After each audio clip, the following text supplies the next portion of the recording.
사랑하는 성도 여러분, 오늘도 성사학당 6번째 시간입니다. 오늘은 이스라엘 백성의 출애굽한 사건 중심으로 지난주에 살펴봤는데, 거기에 이어서 이제 광야 시대가 어떻게 펼쳐지는지를 한번 살펴보려고 합니다. 이스라엘 백성이 하나님의 백성으로서 이제 거듭나게 되고 이제 규모를 갖춰가게 되는 것은 애굽에서가 아니라 광야에서예요. 광야는 사실 굉장히 험한 땅이고 고통의 땅이고 힘든 땅이잖아요. 그런데 놀랍게도 성경은 그 광야 생활을 하는 동안에 이스라엘 백성들이 하나님의 백성다워지게 되는 그런 계기들을 몇 가지로 저들이 이제 계기를 통해서 이루어져요. 물론 이제 출애굽이라고 하는 것은 아마 저들에게 있어서는 굉장히 힘들고 고통스러웠던 역사에서 벗어나는 그러한 놀라운 해방의 역사이기 때문에 아마 처음에 굉장히 즐겁고 행복했을 것 같아요. 이제 우리가 해방이다. 아주 중노동에서 이제 벗어났다. 이제 아기 낳는 것에 대하여 두려워하지 않아도 되는구나. 이제 우리가 조상들에게 약속해 주셨던 땅으로 가는구나. 뭐 이런 여러 가지의 기대감과 희망이 섞인 마음이 있어서 아마 힘든지도 모르고 그렇게 움직이지 않았을까 싶어요. 여러분, 그런 모습이 오늘 우리가 성경 이제 출애굽기 14장부터 우리가 이제 살펴보면서 저들이 처음에 어땠을까 하는 걸 한번 좀 생각해 보고요. 그래서 무엇이 저들을 하나님 백성 되는 데에 힘들게 했을까? 그들에게 주어진 위기와 고난을 어떻게 이겨냈을까 한번 살펴볼 수 있었으면 좋겠어요. 여러분, 출애굽기 이제 13장에서 이스라엘 백성들은 이제 정식으로 이스라엘 백성으로서 이제 출애굽하는 장면이 나와요. 성경의 출애굽기 13장 17절 이하에 보면은 이렇게 말하고 있어요. 바로가 백성을 보낸 후, 이렇게 표현했어요. 보낸 후.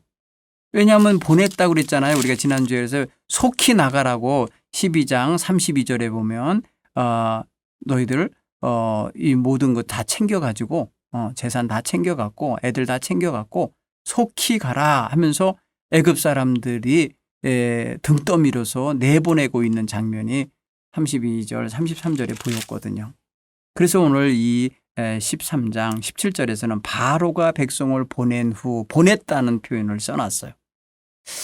그때 이제 저들이 애굽에서 딱 나왔지 않습니까? 나왔으면 이제 길을 찾아야 되잖아요. 어디로 갈 건지. 그때 보면은요, 바로 그냥 거기서 출발해서 그냥 북쪽으로 그대로 올라가면은요, 해안을 따라서 북쪽으로 올라가면은 블레셋 땅이 있습니다. 블레셋 땅을 통과해 가면 바로 거기가 가나안 땅이거든요. 굉장히 가까워요.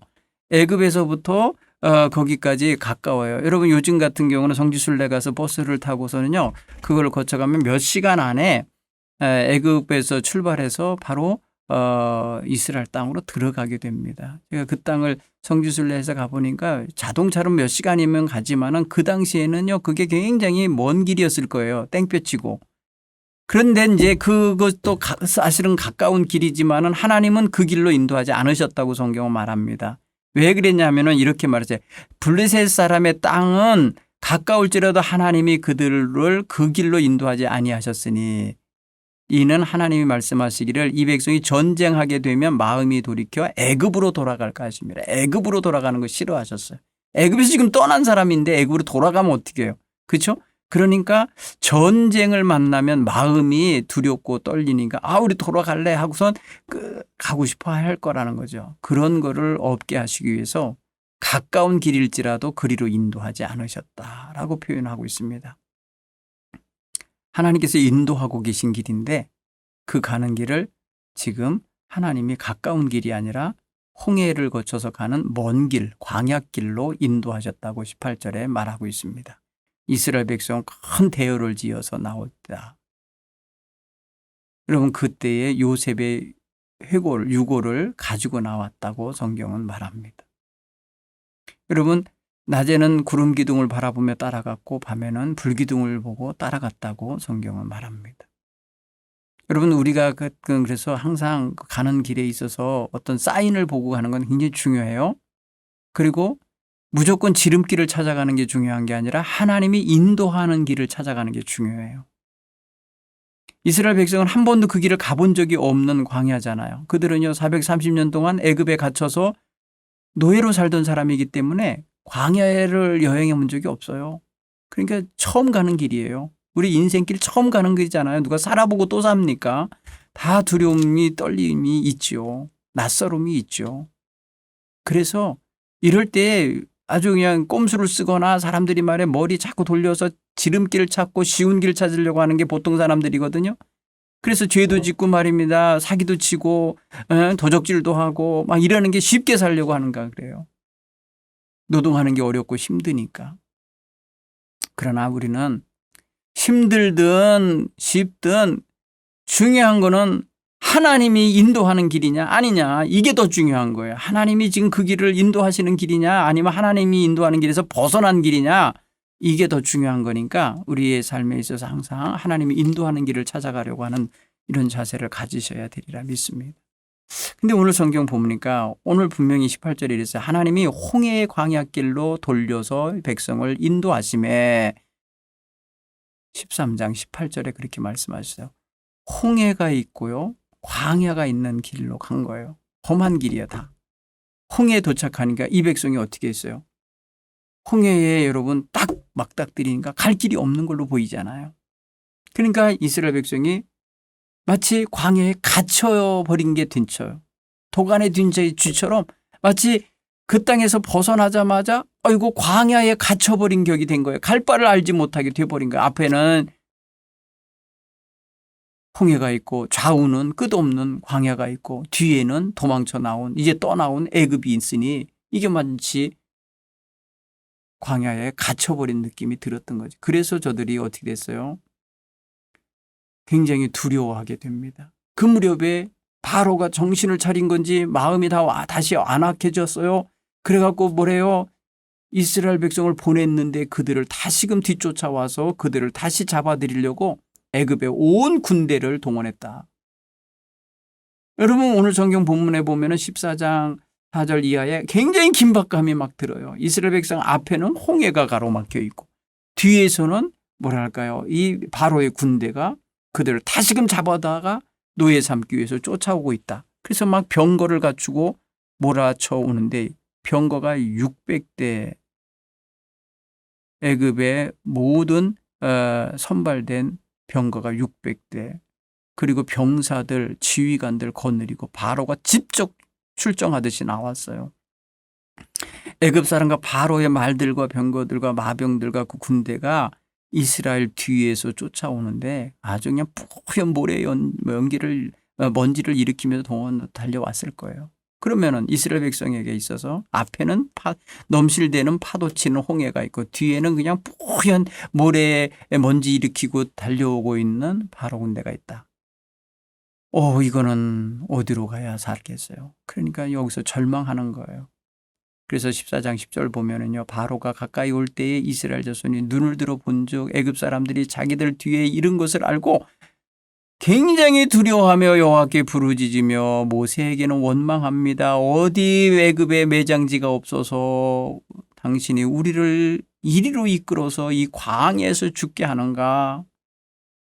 어찌 우리를 애굽에서 인도하여 냈느냐고 원망 또 원망했어요. 차라리 애굽에서 죽는 게 날 뻔했다. 차라리 애굽에서 애굽 사람을 섬기다가 애굽에서 죽는 게 날 뻔했다. 웬 광야에서 이게 죽게 되냐 이러면서 원망하는 거예요. 그때 모세가 이런 말을 합니다. 여러분 굉장히 중요한 말이에요. 14장 13절을 제가 한번 읽어보겠어요. 모세가 백성에게 이르되 너희는 두려워하지 말고 가만히 서서 여호와께서 오늘 너희를 위하여 행하시는 구원을 보라. 멋지죠. 얼마나 믿음이 듬직하게 들어있는 모세입니까? 그렇죠? 여러분 모세가 처음 하나님이 왜 날 보냈습니까 하면 원망하던 시절하고 달라졌죠. 여기 굉장히 멋진 모세의 모습입니다. 너희가 오늘 본 애굽 사람을 영원히 다시 보지 아니하리라. 여호와께서 너희를 위하여 싸우시리니 너희는 가만히 있을지어다. 여러분 이 멋진 말씀을 기억해야 돼요. 당황스럽고 힘들 때에 하나님이 나를 어떻게 구원하시는가 보고 싶습니다. 하나님 구원의 손길을 펼쳐주옵소서 하며 가만히 하나님이 하실 수 있도록 하나님께 맡기고 기다리는 것도 멋진 신앙인의 자세라 봅니다. 모세는 이런 자세를 가지고 기도했습니다. 그랬더니 하나님이 뭐라고 응답하셨냐. 모세야, 네 손에 든 지팡이를 바다를 위에 내밀어 그거를 갈라지게 해라. 여러분 상상도 못할 일이죠. 모세가 의심하지 않습니다. 아니 무슨 소리예요. 하나님 이거 들었다고 저게 갈라집니까? 따지지 않습니다. 모세는 하나님이 하라는 대로 그렇게 했습니다. 그랬더니 하나님께서 밤새도록 동풍을 불게 하셔서 그 땅을 갈라지게 하시고, 그죠? 그래서 그 백성들로 하여금 마른 땅으로 행하게 하셨습니다. 그때 그것을 보고 바로의 군대가 쫓아 들어가죠. 쫓아 들어갈 때 하나님께서 그 군대의 모든 행렬을 어지럽게 하시고 병거 바퀴가 빠지게 하시고 달려갈 수가 없게 하셔서 바다 속에 바다 그 마른 땅 속에 머물게 하고 뒤엉키게 하셨어요. 이스라엘 백성이 다 건너갈 때까지 뒤쫓아오지 못하게. 특별히 여러분 또 이스라엘 백성이 그 해변가에 있을 때도 하나님의 그 불기둥이 말이에요. 바로의 군대가 접근하지 못하도록 이스라엘 백성 뒤쪽으로 가서 그들을 가로막아 주셨죠. 앞에는 바람으로 홍해의 물을 가르시고 뒤에서는 하나님의 불기둥이 그들을 에워싸고 보호하여 주셨죠. 여기서 뭐가 보이십니까? 하나님의 커다란 손이 보이십니까? 하나님의 놀라운 역사를 일으키시는 손이 보여야 돼요. 이 손이 나를 잡고 있고요. 이 손이 우리를 잡고 있고 여러분을 잡고 있음을 믿으시기 바랍니다. 이스라엘 백성은 이날 이 체험, 이 홍해에서의 구출되는 이 체험, 출애굽하면서 10가지 재앙을 통하여 구출받은 것과 홍해를 통하여 구출받는 이 두 역사가 이스라엘 역사의 핵심 역사입니다. 여러분 이후로 성경을 읽어보시면 이스라엘 백성들이 홍해의 사건 그리고 출애굽 사건에 대해서 가끔 언급하는 장면들이 나와요. 예언자들이 이스라엘 백성들이 죄를 범하고 그릇된 길로 갔을 때 꼭 하나님께서 기억하게 하시는 장면이 바로 이 출애굽의 이야기 하십니다. 굉장히 중요한 뿌리가 되는 역사예요. 여러분 우리가 예수를 처음 믿게 하고 예수를 처음 믿어 결단하고 교회에 와서 은혜 받던 때를 우리가 늘 기억하잖아요. 그게 굉장히 중요한 역사의 뿌리예요. 신앙의 뿌리입니다. 이스라엘 백성이 구원의 체험을 지금 계속해서 받고 있는 거예요. 여러분 출애굽기 15장은요. 그리고 구원받은 날 이스라엘 백성들이 함께 찬양하고 노래하고 있는 장면입니다. 모세가 이 역사를 노래로 만들어서 이스라엘 백성에게 부르게 했어요. 하나님이 어떻게 구원해 주셨는지 구원의 역사를. 네.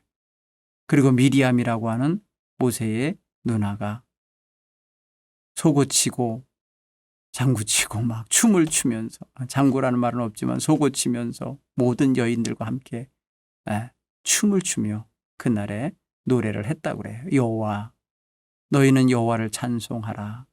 그는 높고 영화로우시며 말과 그 탄 자를 바다에 던지신 분이다. 이렇게 노래를 했던 장면이 나옵니다. 여러분 이게 지금 이제 광야에 나와서 첫 번째 맞이했던 사건이에요. 첫 번째 위기였어요. 근데 하나님의 은혜로 구원을 받았어요. 계속해서 이와 같이 위기 구원, 위기 구원, 위기 구원 이런 식으로 이제 계속 진행되는 거예요. 그래서 마라의 쓴물이 단물로 변화되는 역사. 위기죠. 먹을 물이 없었어요. 홍해에서 건너서 사흘길 가니까 금방 원망했어요. 여러분 이스라엘 백성이 여기서 여러분 이제 광야 생활하면서 이들의 패턴을 하나 봐야 되는데 뭐가 있냐면요. 어려우면 무조건 원망하는 거예요. 어려우면 말이에요. 탄식하고 어려우면 말입니다. 어려움 당하면 하나님과 모세를 막 원망하는 장면이 나와요. 근데 하나님이 그거를요. 정말 그냥 품어주시는 것 같아요. 계속 들어주셔요. 계속 받아주셔요. 해결해 주세요. 물론 속상하실 때도 있으셨던 거예요. 모세는 그 중간에서 일하면서 굉장히 힘들어하죠. 그러면서도 하나님이 기도하는 거 응답해 주시고 해결해 주시고 가는 거예요. 그냥 하루하루 그렇게 가는 거예요. 여러분 그렇게 1차 광야 생활이 진행됩니다. 마라의 쓴물 사건이 그래서 15장 하반부에 나오고요. 16장에 만나와 메추라기를 달라고 이제 만나를 먹게 됐어요. 양식이 다 떨어지자 하나님이 이제 그 원망 소리를 듣고서는 이제 메추라기를 내리시고 만나를 매일매일 거둬다가 먹게 하는데 여기에 하나님의 경제 원리가 하나 나오는데요. 더하는 자도 덜하는 자도 없게 만드시는 그런 공평한 경제. 내가 가서 수고해야만 먹을 수 있는 근로. 이게 있습니다. 그리고 하나님 말씀대로 순종해야지 하나님 말씀 거역하면 썩어버리고 없어지게 되는 하나님 말씀에 대한 훈련. 이런 내용들이 이 만나와 사건과 메추라기 사건 속에 나옵니다. 여러분 한번 가만히 묵상을 해보셔야 돼요. 이 양식의 문제 때문에 먹고 사는 문제 아닙니까? 이 문제 때문에 고민하죠. 싸우죠. 갈등하죠. 경쟁하죠. 그런데 하나님께서 하시는 최종적인 일들을 보면은 공평케 하시는 장면이 나옵니다. 그런데 다만 하나님 말씀대로 들어야 순종해야 그 모든 것에 대하여 평안함을 얻고 풍성함을 얻고 만족함을 얻게 된다는 걸 알 수 있습니다. 여러분 이스라엘 백성이요. 그리고 이제 광야에 나와서 첫 번째 전쟁을 하는 사건이 하나 벌어집니다. 첫 번째 전쟁은요. 아말렉과의 전쟁입니다. 이 아말렉과의 전쟁은 뭐냐. 아말렉이라는 이 사막 백성들이요. 이스라엘 백성들이 대거 이게 진열을 이루고서 가잖아요. 근데 낙오되는 사람이 생기잖아요. 노인들, 어린아이들, 임신한 여인들, 병든 사람들 이런 사람들은 이 광야를 그 땡볕 속에서 걸어갈 때에 뒤에 처지게 돼요. 뒤처지는 사람이 생길 수 있어요. 그 뒤처지는 사람을 급습했습니다. 신명기에 보니까 이 지쳐있는 사람, 연약한 사람, 이 힘겨운 사람을 와서 하나님의 백성을 함부로 겁을 안 내고 말이에요. 그를 탈취하고 빼앗고 죽이고 잡아가는 이런 일이 벌어진 거예요. 그때의 모세가 여호수아에게 너 나가서 군사들을 모아서 데리고 나가서 내일 싸워라. 내가 산에 올라가서 하나님 앞에 기도하겠다 하면서 이제 보내잖아요. 그때 여호수아가요. 이런 반기 안 들어요. 이런 반고 의문을 제기하지 않아요. 내가 어떻게 그 군사를 모으고 내가 어떻게 가서 무기도 없이 저들과 싸웁니까? 이런 거 안 합니다. 그냥 모세의 명령대로 여호수아가 행했다고 17장 10절에 보면은 여호수아가 모세의 말대로 행하여 아말렉과 싸웠다. 모세는 아론과 훌을 데리고 산에 올라가서 손을 높이 들어요. 손을 높이 드는 이 행위는요. 축복의 행위, 기도의 행위입니다. 하나님의 능력을 이 땅으로 중개하는 이렇게 연결해내는 행위입니다. 여러분 이게 굉장히 중요한 제스처예요. 이 손의 모양과 이 행함이. 이스라엘 백성들의 전쟁이 진행되고 있습니다. 그 군사들을 위해서 그 전쟁의 승리를 위해서 모세가 하는 역할이 이거예요. 영적 지도자의 역할이 이거예요. 이게 피곤해서 말입니다. 손이 내려오면 이스라엘 백성의 군대가 밀려나고 들어 올리면 또 진군하고 막 이러는 장면을 보면서 아론과 훌이 얼른 알아차리고 모세를 한 돌에 앉히고 양쪽에서 팔을 붙잡아 주어서 영적 지도자의 뭐랄까요 그 참모들로서의 역할을 잘 감당했다는 거예요. 여러분 이 아론이 누군지 아시죠? 한쪽 손 잡았던 아론 모세의 형이에요. 형. 훌이 누군지 아세요? 훌은 나중에 말입니다. 모세와 아론이 자리에 없을 때 대신하는 서열 3위의 역할자가 돼요. 나중에 이분의 손자가 성막을 만들어요. 여러분 성막을 만들고 이의 자손들이 그 성막을 사용해요. 가만히 보세요. 이들이 누구들이 되는지. 모세를 중심으로 이 아론과 훌의 역할을 여러분들이 이제 출애굽기를 읽으시면서 경험하시기 바랍니다. 그날 승리를 합니다. 그래서 그곳에 이름을 여호와의 니시라 하며 제단을 쌓아 하나님 앞에 기념하고 예배를 해요. 여호와 니시. 여호와는 우리의 깃발이시다. 이런 뜻이 나의 깃발이다. 이런 뜻이에요. 여호와 니시. 여러분 출애굽기 18장에 이제 이드로의 방문이 일어납니다. 이드로가 찾아옵니다. 광야 백성이잖아요. 이드로는요. 그죠? 미디안 광야가 그 근처에 있었어요. 그러니까 이제 모세가 그의 백성들을 다 데리고 출애굽하여 나왔다는 게 근처에 있다고 하니까 찾아옵니다. 식구들 데리고 옵니다. 와서 보니까 모세가 말이에요. 장인과 대화할 새도 없이 하루 종일 재판하고 있는 걸 보면서 여기서 모세에게 훈수를 하나 둡니다. 너 그렇게 하는 거 옳지 못하다. 너는 하루 종일 앉아 있고 백성들은 네 곁에 항상 하루 종일 아침부터 저녁까지 서서 송사를 가지고 와서 묻는데 너 그러면 안 된다. 힘들다.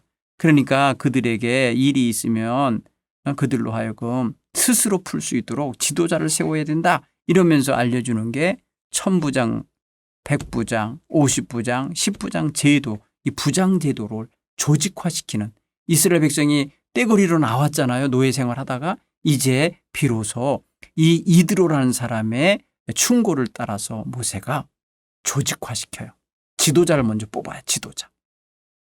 굉장히 중요한 작업입니다. 여러분, 여기에서 이제 지도자들의 역할과 이들이 앞으로 군사 조직화되는데 이들이 영향력이 어떤 건가를 이제 배우게 될 것입니다. 중요한 건 여기서 모세가 나이 80에 수용성 있는 사람이었다는 거예요. 중요해요. 여러분, 이스라엘의 지도자로 하나님께 세움받은 사람이잖아요. 그런데 하나님께서 세우신 이 지도자가 자기의 장인이지만은 그분이 말하는 말에 정말 순종적으로 듣습니다. 뭐라고 표현한 줄 아세요? 오늘 성경에서 우리가 출애굽기 18장 24절 보면 이에 모세가 자기 장인의 말을 듣고 그 모든 말대로 하였다. 뭐라고 했는 줄 아세요? 이스라엘 백성 가운데, 온 백성 가운데 능력 있는 사람들을 뽑아라. 근데 그 능력 있는 사람이라는 게 어떤 사람이야? 조건이 있어요. 하나님을 두려워하는 사람, 진실한 사람, 불의한 이익을 미워하는 자를 살펴서 백성 가운데서 천부장도 뽑고 백부장도 뽑고 50부장, 10부장, 조장을 뽑아서 세우라고 가르쳐 준 거예요. 여러분 보면은 뭐예요? 지도자가 어떤 사람들로 지도자가 되어야 되는지를 기준을 그 출애굽 시대에, 그 고대 시대에 제시했다는 거예요. 굉장히 중요한 거예요. 리더십을 세워내는 작업을 했다는 거예요. 모세는 그 소리 듣고 알겠습니다. 그렇게 하겠습니다 하고 들었다는 거예요. 여러분, 리더가 세워지는 과정을 말해주는 거예요. 리더, 광야 한복판에서. 여러분, 하나님께서 세워가는 하나님의 백성이 규모 있게 되어지는 과정 속에 하나님이 필요한 사람을 데려다 쓰시는 거죠. 이드로라는 사람을 쓴 거예요. 그 말을 그대로 모세가 거부하지 않고 수용함으로써 졸지에 수많은 지도자가 생기게 된 거예요. 그동안에 모세 혼자서 하던 일 아닙니까? 그런데 이제 천부장들이 얼마나 많아요. 60만 명의 장정이라니까 60만 명을 여러분 1000으로 나누면요. 얼마나 많은 사람들이 거기에 등장하겠어요. 그죠? 천부장만 해도 거의 60만 명, 600명이 되는 거 아니에요? 1000명, 천부장만 해도. 백부장은 그것도 천부장 밑에 또 10명씩 들어있는 거잖아요. 50부장은 또 백부장 밑에 2명씩 또 들어있는 거잖아요. 굉장히 많은 거예요. 그 많은 사람이 이 점조직화 시켜가는 거예요. 소그룹화 만들어가는 거예요. 나중에 10부장까지 만들어지니까 10명 정도를 돌보는 지도자가 생기는 거예요. 오늘날 말하면 속회 지도자 같은 교사같이 만들어지는 거죠. 그러면 그 안에서 애경사들 다 챙겨주고 그다음에 애로사항이 있으면 풀어주고 또 이렇게 서로 간에 송사가 있으면 거기서 해결해 주는 이런 역할을 함으로써 모세의 아주 중압감 있게 밀려오는 업무 분담을 시켰다는 거죠. 리더십이라는 건요. 권한 이양과 책임 부여예요. 여러분 권한을 이양하지 않으면서 책임만 물으면요. 이거 일이 안 돼요. 일정의 권한을 주어야 돼요. 그걸 하십시오 하는 권한을 주고 권한에 맡은 것만큼 책임을 다하십시오라는 걸 같이 요구해야 돼요. 권한과 책임은 같이 가야 돼요. 책임은 안 하면서 권한만 주장하는 사람은 독재자가 되거나 나쁜 사람 돼요. 지도자감이 아니에요. 이런 지도자 못해요. 그런가 하면 말입니다. 권한도 없이 책임만 하라 그러면 원망합니다. 왜 그걸 해야 되냐고 불평합니다. 그러니까 권한과 책임이 같이 가야 원활한 리더십을 이룰 수 있거든요. 모세는 그거를 배우게 된 거예요. 80살에 공부한 거예요. 80살에 새로운 가치관을 갖게 된 거예요. 80살에 짐을 나누어지는 법을 알게 된 거예요. 멋지잖아요. 우리가 열려 있어야 돼요. 우리의 마음은 항상 새로운 것을 이렇게 하나님 주신 지혜를 받을 준비가 되어 있고 받아지면 수용할 수 있는 자세가 있어야 될 줄로 믿습니다. 여러분 19장 출애굽기 19장 굉장히 중요한 장이에요. 저는 이것을 출애굽의 하이라이트 지점이라고 생각을 할 정도로 좋은 지점이에요. 19장 보세요. 뭐라냐면 이스라엘 자손이 애굽 땅을 떠난 지 3개월이 되던 날. 3개월이 되던 날. 그럼 3개월이 되면 90일이 되던 날이에요. 그러면 정월 15일 날 출발했어요. 네? 그러면 말입니다. 3개월이 되던 날이면 그게 언제겠어요? 정월이면 1월이잖아요. 그 아비벌을 6월절 하던 날을 정월로 삼으라고 했었으니까 그부터 3개월이 지나면요. 네? 4월 15일 정도 되는 건가요? 네, 2월, 3월, 그죠? 4월 15일 정도 되면 거의 3개월이 되는 날이 되겠죠. 이스라엘 백성들이 그 기간 동안 광야 생활을 1차로 한 거예요. 그 도착한 곳이 시내산이에요. 하나님이 모세를 보낼 때 어디로 데려오라 그랬어요? 이스라엘 백성을? 이 산 호렙으로 데려오라. 호렙산이나 시내산이 같은 산이에요. 그러면 여러분 보세요. 모세는 거기까지 데리고 온 거면 1차 임무 완수된 거죠. 굉장히 멋진 과업이 이루어진 거잖아요. 그래서 여러분 굉장히 중요해요. 여기서부터 하나님이 직접 이스라엘 백성을 상대합니다. 여러분 보세요. 출애굽기 19장 5절 보면 5절 6절 보면 세계가 다 내게 속하였나니 너희가 내 말을 잘 듣고 내 언약을 지키면 너희는 모든 민족 중에서 내 소유가 되고, 여기 너희라고 2인칭 복수를 쓰고 있잖아요. 너희가 내게 대하여 제사장 나라가 되며 거룩한 백성이 되리라. 너는 이 말을 이스라엘 자손에게 전할지니라. 하나님이 모세를 시내산에 부르셔서 이스라엘 백성에게 이렇게 관계를 맺기 시작해. 너희는 내 소유가 된다. 모든 민족 중에서 내 소유. 그리고 너희가 내게 대하여 제사장이 된다. 제사장 나라가 된다. 여러분 제사장의 역할 아시죠? 네. 모든 나라에서 제사장 역할하는 나라 될 거고. 그래서 너희는 거룩한 백성이라. 이렇게 말합니다. 여러분 이스라엘 백성이 열국 가운데 하나님의 소유가 되고 하나님에게 있어서 제사장 나라가 되고 제사장이기 때문에 거룩한 백성이 되게 하겠다.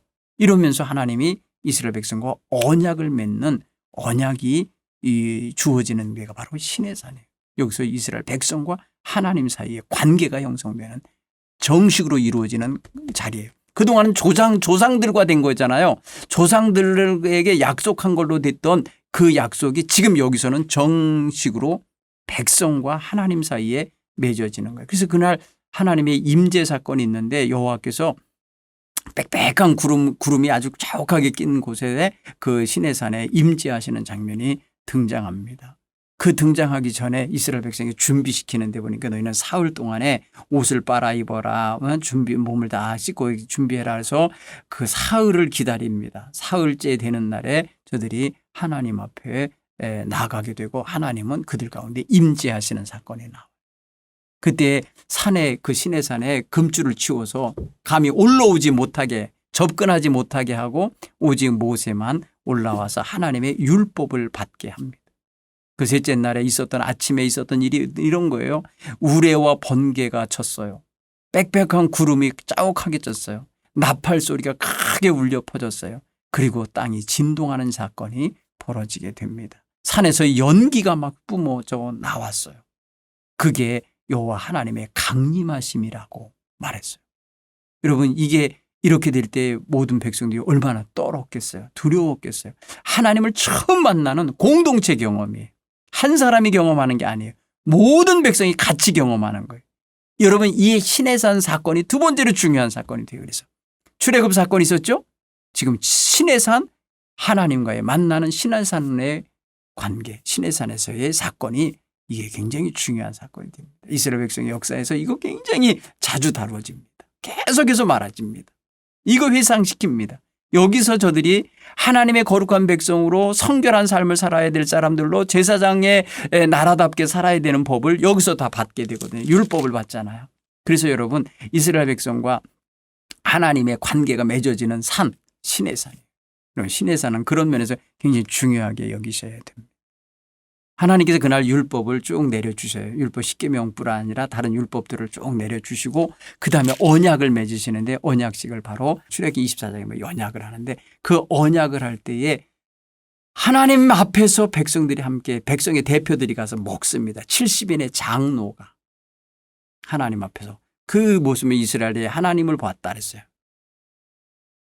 여러분 그 성경의 24장의 9절 10절 11절 말씀 보면 언약식을 맺고 난 다음에 식사를 해요. 그 식사하는 장면을 이야기할 때 그렇게 말하는 거예요.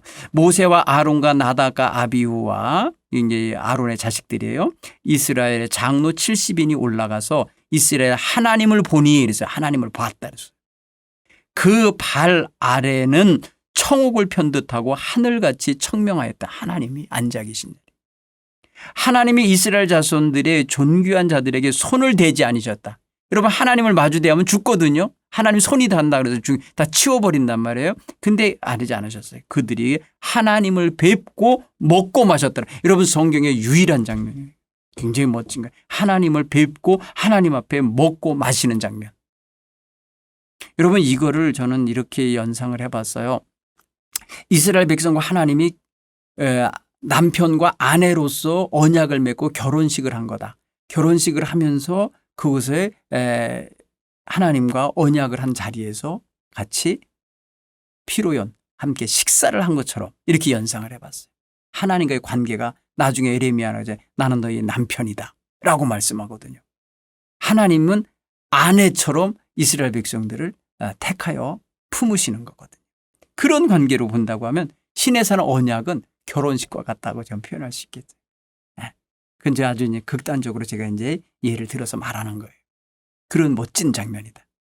그리고 난 다음에 25장부터 40장까지 이야기가 뭐냐면 하나님이 성막을 지으라고 명령 내리신 내용과 성막을 짓는 장면이 나오는 거예요. 이게 여러분 출애굽기 전체가 다 시내산 아래에서 있었던 일이에요.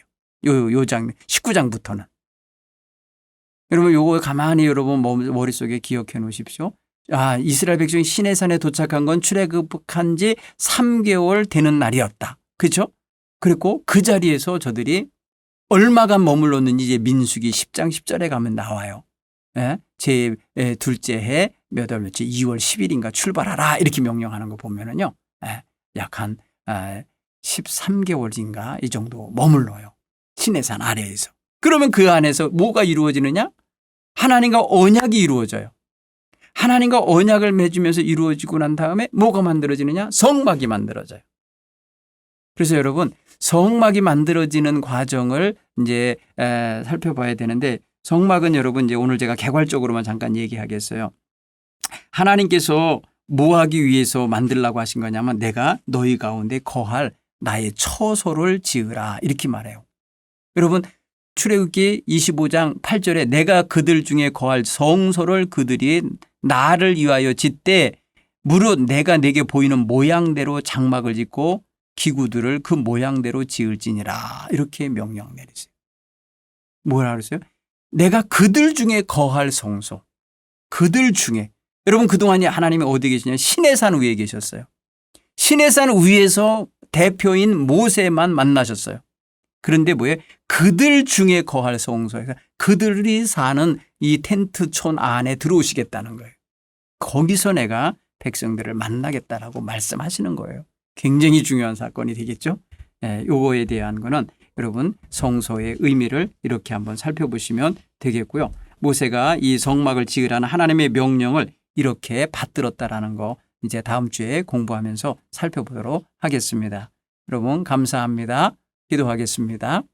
하나님 고맙습니다. 오늘도 이렇게 성서학당을 잘 마치게 하신 거 감사합니다. 하나님의 은혜가 우리 사랑하는 성도들에게 임하게 하여 주시고 출애굽 공동체가 시내산에 도착하여서 하나님과의 관계를 맺는 과정을 짤막하게 살펴보았지만 우리 성도들의 마음속에 성경 이야기가 정말 아름다운 하나님과의 동행하는 이야기, 하나님과 함께 손잡고 나아가는 인생길로 이해되게 하여 주옵소서. 광야 같은 인생 살아가면서 그 일을 잘 풀어나가게 하여 주옵소서. 예수님 이름으로 축복하며 기도합니다. 아멘.